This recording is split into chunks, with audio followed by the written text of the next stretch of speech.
दृष्टि से गिरफ्तारी की कार्यवाही करें, तो वो भी हम तो पुलिस का कोई विरोध नहीं करेंगे, हम उसका सहयोग करेंगे। वो जो करेंगे जनता तो सब देख रही है। देखिए 3 कोर्ट है हमारे लिए, एक निचली कोर्ट है, एक मिडिल कोर्ट है और एक सुप्रीम कोर्ट है। तो जो निचली कोर्ट है वो जनता है, जनता सब देख रही है और निर्णय देने वाली है। जो मिडिल कोर्ट है, हाई कोर्ट, वो हमारा हृदय है, हम जान रहे हैं कि हम गलत हैं कि नहीं हैं। और तीसरे ईश्वर है, सुप्रीम कोर्ट, वो भी देख रहा है कि कौन गलत है कौन सही है। तो ऐसी परिस्थिति में तीनों कोर्ट से हमको क्लीन चिट है। हमारा अंतःकरण हमारे साथ है, स्पष्ट कह रहा है कि तुम निर्दोष हो। ईश्वर की तरफ से भी हमको वही सूचना है और जनता की ओर से भी। तो जो झूठ है वो अंत में निकल ही जाता है, पता चल ही जाता है कि ये सब बनावटी था। उगरे अंत न होई निभाऊ, हमने बता दिया। तो जो कहानी गढ़ी गई है वो आज नहीं तो कल, कल नहीं तो परसों झूठी सिद्ध हो जाएगी।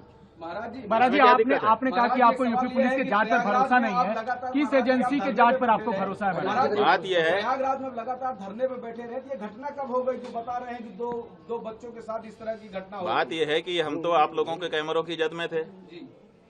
जो प्रयागराज का स्थान है, उस प्रयागराज में चप्पे चप्पे पर सीसीटीवी लगा है। आप लोग निकलवाइए मेला अधिकारी के यहाँ से कि कितने रुपए का सीसीटीवी खरीदा गया है और वो कितनी जगह पर लगाया गया है और उसकी फुटेज कहाँ है। तो उन्होंने तो चप्पे चप्पे पर लगा रखा था कि कुछ भी घटना होगी हम उसको वार रूम से देख लेंगे। तो उनके यहाँ तो सब रिकॉर्ड होगा ना। हमारी बस तो हमारे शिविर के अंदर नहीं खड़ी थी, क्योंकि पुलिस ने जो हमारे साथ ज्यादती की उसके बाद से हम शिविर के अंदर प्रविष्ट ही नहीं हुए, बाहर ही खड़े रहे। तो सड़क पर ही हमारी बस भी थी और हम भी थे। तो ऐसी परिस्थिति में वो सब सीसीटीवी की कैद में है। दूसरे दिन रात आप लोगों का कैमरा हमारे ऊपर लगा हुआ था और उसमें कहना कि हम ये सब कर रहे थे, कितनी नीचता की बात है। और ये भ्रम फैलाया जा रहा है कि गुरुकुल में ये सब हो रहा है। हमारे गुरुकुल में जब वो लड़के कभी प्रविष्ट ही नहीं हुए, पढ़े ही नहीं, उनका हमारा कोई लेना देना ही नहीं है। वो हरदोई के विद्यालय के छात्र हैं, जैसा कि उनकी मार्कशीट जो मुकदमे में लगाई गई है उससे पता चला है। तो जब वो यहाँ पढ़ते नहीं हैं, लिखते नहीं हैं, आए नहीं हैं, गए नहीं हैं, यहाँ से कोई उनका लेना देना नहीं है, तो उनके साथ कैसे कोई कुछ कर सकता है। और तीसरी बात यह है कि ये कह करके भ्रम फैलाया जा रहा है कि सीडी है, सीडी है। वो सीडी किस चीज़ की है, वो उसको क्यों नहीं सार्वजनिक किया जाता है? कहा जाता है कि बच्चों के साथ अन्याय हो रहा था और बच्चे जो है वो निकल करके गए, हमको आकर के उन्होंने बताया। जैसा कि देखिए कोर्ट में क्या है हम नहीं बता रहे हैं, लेकिन जो सार्वजनिक रूप से आशुतोष ब्रह्मचारी ने कहा है उसके आधार पे हम आपको बता रहे हैं कि वो कह रहे हैं कि बच्चों ने आकर के हमको बताया कि हमारे साथ ये हो रहा है। और फिर सीडी भी लेके आए बच्चे। इसका मतलब बच्चे सीडी बना रहे थे। कौन बना रहा था सीडी?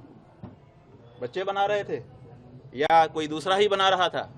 तो ये सब ऐसे सवाल हैं जिनका जवाब आने वाले दिनों में पूछा जाएगा और उनको जवाब देना पड़ेगा। महाराज जी, किस एजेंसी पर आपको भरोसा है? ये बात ये है बंधु, इसको समझिए और आपके माध्यम से जनता भी समझे कि सनातन धर्म को नष्ट करने के लिए कुछ लोग चोला पहन करके आ गए हैं, अपने आप को हिंदू हिंदू कह रहे हैं। उनका काम हिंदुओं का नहीं है, वो हिंदुओं के विरोध में काम कर रहे हैं, लेकिन अपने आप को हिंदू सिद्ध करके कर रहे हैं। जब विधर्मी चोट नहीं पहुंचा सके तो हिंदू चोला पहन करके हिंदू धर्म को नष्ट करने के लिए कुछ लोग आगे आए हैं और वो इस समय कारगर रूप से अपना काम कर रहे हैं। एक शंकराचार्य नाम की संस्था है, 4 शंकराचार्य जो देश में हैं, वही सत्य सनातन धर्म की बात इस समय कह रहे हैं। अब इनके मन में है कि अब हमने सबको अपने वश में कर लिया, अब शंकराचार्यों पर बस में कर लें। अब शंकराचार्य बस में आएंगे नहीं, क्योंकि वो तो सत्य सनातन धर्म की बात करेंगे। तो अब उनके ऊपर प्रहार करो, तरह तरह की बात करो, ताकि उनकी मर्यादा खत्म हो और मर्यादा समाप्त होने के बाद फिर जनता से वो हट जाएं और उसके बाद हम एकाधिकार करके जो हम कहें वही धर्म हो। हम जिसको कह दें कि ये धर्म है वो धर्म हो जाए और जिसको हम कह दें कि ये अधर्म है वो अधर्म हो जाए। तो ये जो प्रक्रिया चल रही है उसी के अंतर्गत जैसे हम गौ हत्या बंदी की मांग उठा रहे हैं। अब बहुत सारे महात्मा है जो कह रहे हैं कि हम सत्ता के साथ हैं। अरे भाई, सत्ता के साथ रहो, कौन मना करता है? लेकिन जो गौ हत्या को समर्थन देने वाली सत्ता है, जिस सत्ता के समय में गौ हत्या बढ़ रही है, जिस समय गायों की संख्या घट रही है, जिस समय बीफ का निर्यात बढ़ रहा है, उस समय तो उनसे सवाल पूछो तो वो नहीं पूछ पा रहे हैं। वो कहते हैं हम इनके साथ हैं, वो ठीक हैं, उनके लिए सारी सुविधा है। और जो शंकराचार्य कह दे कि गौ हत्या बंद हो, ये गलत हो रहा है, इसको ठीक करिए, उसके ऊपर इस तरह का लांछन और प्रहार किया जाए, ये हो रहा है। स्वामी जी, एक छोटी सी ये हमारे अभिमुक्तेश्वरानंद के ऊपर प्रहार नहीं है, ये शंकराचार्य नाम की उस संस्था के ऊपर प्रहार है जिस संस्था के द्वारा सनातन धर्म आज भी सुरक्षित है।